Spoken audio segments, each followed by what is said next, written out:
Welcome.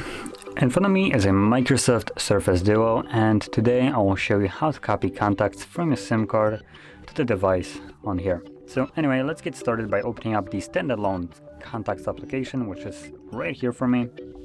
Once you open it up, you will see, if you already have some contacts, well, you will see them right here.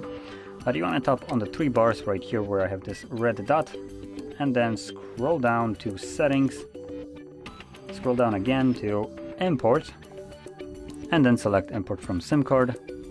Okay, and this will show you all the contacts that you have on your SIM card. Now unfortunately, as you can see, all of mine are grayed out. That is because all of those contacts are already on the phone, but normally, obviously, they probably for you wouldn't be like that. So by default they would all be selected, assuming you don't have them on your phone, and what you could do is simply tap on them to unselect them. But for me, they're all unselected and I cannot even select them if I wanted to.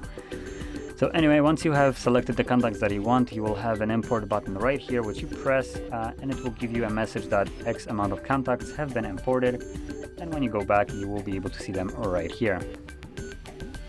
So anyway, this is how you would import your contacts. And if you found this very helpful, don't forget to hit like, subscribe, and thanks for watching.